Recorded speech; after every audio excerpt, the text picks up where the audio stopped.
কৃষ্ণ ভক্তি কথাৰ ৰাখিবলৈ আপোনালোকক স্বাগতম জনাইছোঁ। 2022 বৰ্ষৰ এপ্ৰিল মাহটো জ্যোতিষীয় গ্ৰহৰ গতিবিধিৰ ফালৰ পৰা অতিকে গুৰুত্বপূৰ্ণ, যাৰ ফলশ্ৰুতিত সকলোৰে জীৱনলৈ পৰিৱৰ্তন আহিব এয়া নিশ্চিত।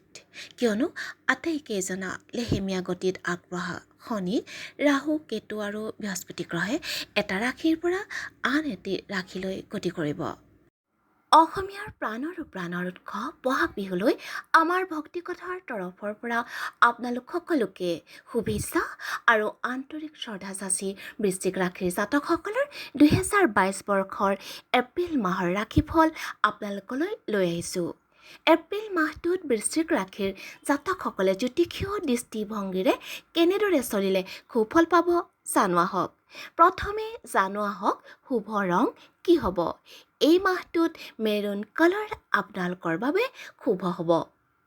গ্ৰহৰ গোচৰ অনুসৰি এপ্ৰিল মাহত বৃশ্চিক ৰাশিৰ অধিপতি আৰু ষষ্ঠপতি গ্ৰহ মংগল 6 এপ্ৰিললৈ তৃতীয় ভাৱ মকৰ ৰাশিত থাকি 7 এপ্ৰিলত কুম্ভ ৰাশিলৈ সঞ্চৰণ কৰিব।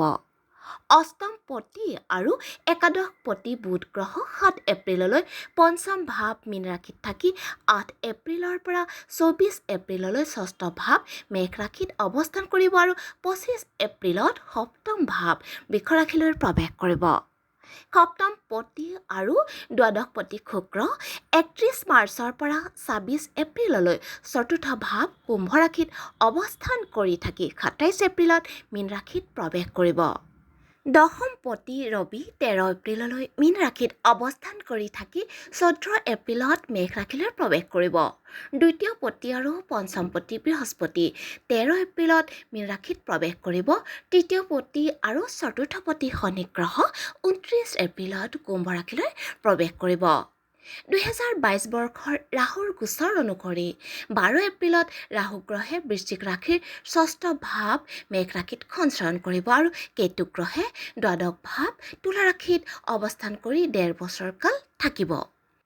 এই মাহটোত বৃশ্চিক ৰাশিৰ জাতকসকল যে প্ৰকৃত যুঁজাৰু সেয়া সুস্পষ্ট হ'ব। আপোনালোকে নিজক লৈ যুঁজে, জীৱনক লৈ যুঁজে আৰু যুঁজিয়ে জয়ী হয়। অনায়াসে আপোনালোকৰ হাতলৈ একোৱে নাহে। পণ ৰাখি আগবাঢ়ি গৈ থাকে। বৰ্তমানে চলি থকা সময়খিনি ঠিকমতে আছে। অৱশ্যে এই মাহৰ মধ্যভাগৰ পৰা ঘৰুৱা সমস্যা কিছু বহাৰ আশংকা নথকা নহয়। বেমাৰ আজাৰত পৰিব পাৰে, গতিকে খোৱা বোৱা ফুৰা চকাটো সাৱধান হ'ব লাগিব। চাকৰিয়ালসকলে কৰ্মক্ষেত্ৰত কোনো ধৰণৰ গফিলতি যাতে নকৰে এইখিনিত সতৰ্ক হ'ব লাগিব। ঘৰলৈ নতুন বয় বস্তু কিনা হ'ব আৰু ঘৰত বহিয়ে যিসকলে ব্যৱসায় বাণিজ্য কৰে সেইসকলৰ লাভ বাঢ়িব। এই মাহটোত বৃশ্চিক ৰাশিৰ জাতকসকলৰ সমাজত মান প্ৰতিষ্ঠা বাঢ়িব।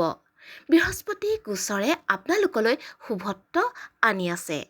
শিক্ষাৰ ক্ষেত্ৰত অনুকূল, শিল্পী, কলা কুশলী, মটিভেশ্যনেল স্পীকাৰ এই সকলোবিলাকৰ কাৰণে শুভ সময়।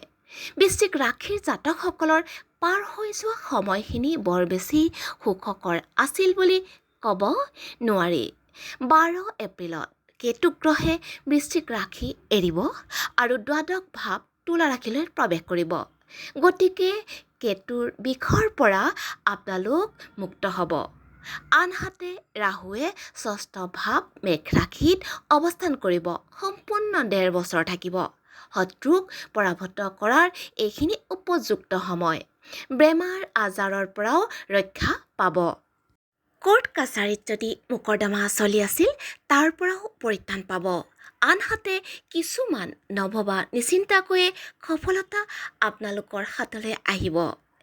এই মাহটোৰ ভিতৰত 5, 6, 7, 8, 12, 13, 14, 15, 18, 19, 20, 21, 25 আৰু 26 এপ্ৰিল এইকেইদিন বিশেষভাৱে শুভ দিন হিচাপে বিবেচিত হ'ব আৰু 1, 2, 3, 7, 8, 16 আৰু 17 এপ্ৰিল এইকেইদিনত সতৰ্ক থাকিব লাগিব। ভক্তি কথাৰ ৰাশিফলৰ যোগেদি বৃশ্চিক ৰাশিৰ 2022 বৰ্ষৰ এপ্ৰিল মাহৰ ৰাশিফল আপোনালোকলৈ আগবঢ়ালোঁ। অহা মাহত পুনৰ লগ পোৱাৰ প্ৰতিশ্ৰুতিৰে আজিলৈ ইমানতে অন্ত পেলাইছোঁ আৰু আমাৰ বিচাৰসমূহ যদি গ্ৰহণযোগ্য বুলি ভাবে তেনেহ'লে আমাৰ চেনেলটো ছাবস্ক্ৰাইব, লাইক আৰু কমেণ্ট কৰিবলৈ নাপাহৰিব। কৃষ্ণ